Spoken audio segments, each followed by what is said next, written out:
गुटन ताग अस्सलाम वालेकुम। हम गए थे जर्मनी के एक शहर जिसका नाम है वाइल अम राइन, जो कि कार्लसरूहे से होता हुआ जाता है। इस शहर की खासियत ये है कि ये जर्मनी और फ्रांस और स्विट्ज़रलैंड के बीच में आपको मिलेगा और वहाँ आप बिल्कुल जा सकते हैं। वैसे तो ये झंडे बहुत लहरा रहे थे, लेकिन मेरी समझ में नहीं आ रहा था कि जब हम तस्वीरें ले रहे थे तो उस वक्त क्या हो गया था इनको।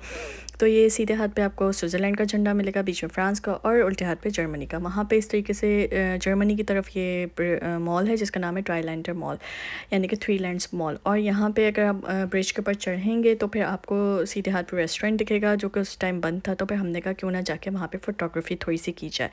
बहुत खूबसूरत मौसम था, बहुत ज़बरदस्त था। अच्छा, अब आप इस ब्रिज पे अगर खड़े हैं तो सामने की तरफ देखेंगे तो फ्रांस का शहर है जिसका नाम है हर्निंगे।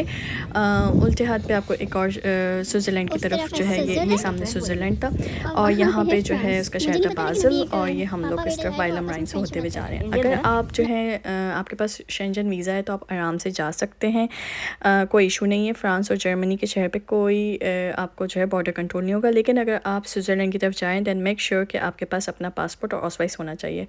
और ये स्विट्ज़रलैंड की तरफ इतना खूबसूरत मौसम हुआ था कि बस मैं क्या ही बताऊँ। खैर दैन उसके बाद हम लोग लेडीज एंड जेंटलमैन, हम आ गए हैं। ये हम फ्रांस की साइड आ गए हैं। ये आप देख सकते हैं फ्रेंच झंडा उस तरफ जो है। और यहाँ पे बहुत से लोग फ्रेंच भी बोल रहे हैं जो हमें कतई समझ में नहीं आने वाली। और ये उल्टे हाथ पे है स्विट्ज़रलैंड, ये सीधे हाथ पे है फ्रांस। फ्रांस का शहर है ह्यूइंगन और स्विट्ज़रलैंड का शहर है बाज़ल और जर्मनी का शहर है वाइल अम राइन। ठीक है जी, तो लेट्स सी, अब हम आ गए फ्रेंच हिस्से में। तो जब हम यहाँ आए तो फिर हमने सोचा क्यों ना हमारी भी यहाँ पे एक पिक्चर होनी चाहिए। एंड देन उसके बाद ये वापसी का सफ़र नहीं, ये हमने बनाई थी, जहाँ वीडियो हमने बनाई थी जहाँ हम फ्रांस की तरफ खड़े हुए हैं। ओके, अरे फराज कहाँ हैं आप? मैं तो फ्रांस में। और उस तरफ क्या है? स्विट्ज़रलैंड। और ये क्या है? जर्मनी। और मैं जर्मनी में रह गया, फ्रांस चले गए। सब वो देखे हैं रोशनी जो आसमान से आ रही है। और ये है वाइन अम राइन रिवर। दैन उसके बाद हमने वहाँ से ट्राम ली। अगर आपके पास डॉइचलैंड टिकट मौजूद है तो आप आराम से जा सकते हैं स्विट्ज़रलैंड की तरफ। तो फिर हमने वहाँ से ट्राम पकड़ी जो कि हमें स्विट्ज़रलैंड के शहर बाज़ल में लेके चली गई। एंड देन वापसी पे हमारा कंट्रोल चेक हुआ था। फिर उसके बाद हम यहाँ जा रहे हैं। इतने खूबसूरत वहाँ के घर थे। यहाँ पे हम पहुँचे बाज़ल के अंदर, हम काफ़ी अंदर तक गए थे। और फिर यहाँ पे भी एक और ब्रिज है, उसकी भी पूरी हिस्ट्री लिखी हुई है उसके अंदर, जर्मन के अंदर। वहाँ पे हमें एक स्विस बंदे भी मिले, क्योंकि वहाँ पे स्विट्ज़रलैंड के अंदर जर्मन बोली जाती है और आपकी बाजी को बहुत अच्छी जर्मन आती है। तो फिर उन्होंने पूरी कम्युनिकेशन की और फिर आखिर में हमें तारीफ़ भी मिली बहुत ज़्यादा। और ये इतना खूबसूरत मौसम हो रहा था उस टाइम, मुझे थोड़ा सा डर था। लेकिन जब हम फ्रांस और स्विट्ज़रलैंड की तरफ उतरे थे तो ओबियसली हमारी सिम रोमिंग पे चली गई थी। तो मैंने बस डेटा खोल के जल्दी बनाई थी वीडियो। एंड देन उसके बाद अगेन यहाँ पे हमें रोका गया था, लेकिन उस टाइम हमारा ड्राइवर का ही चीज़ें चेक हुई थी, पर वापसी पे आते हुए फिर हमारी प्रॉपर एक चेकिंग हुई थी। सो मेक श्योर अगर आप जा रहे हैं स्विट्ज़रलैंड की तरफ तो आपके पास आपके ऑसवाइस, यानी कि आपका जो उस वक्त रेजिडेंस आपको मिली हुई है वो और पासपोर्ट होना चाहिए।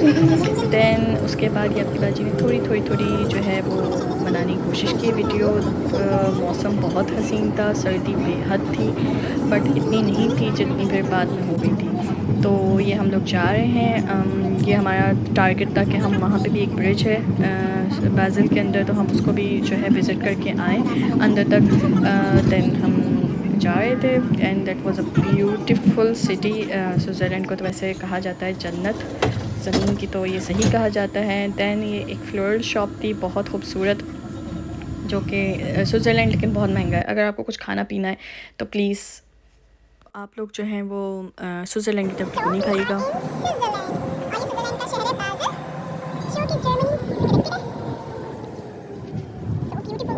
एंड देन उसके बाद जो है वो हमने थोड़ा सा ब्रिज कवर किया, उसको देखा, वहाँ हम थोड़े से चले।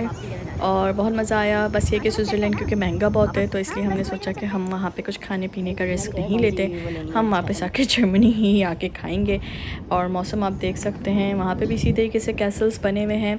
वैसे आपको देखने में ऐसे ही लग रहा होगा कि जर्मनी और स्विट्ज़रलैंड थोड़े मिलते जुलते हैं, लेकिन नहीं, ऐसा बिल्कुल नहीं है। वाइब भी अलग थी, लोग ही अलग थे और मज़ा ही बहुत आ रहा था। और दैन उसके बाद हमने सोचा चलो अब वापस चलते हैं, क्योंकि हमें वापस जो है अपने घर भी पहुंचना था।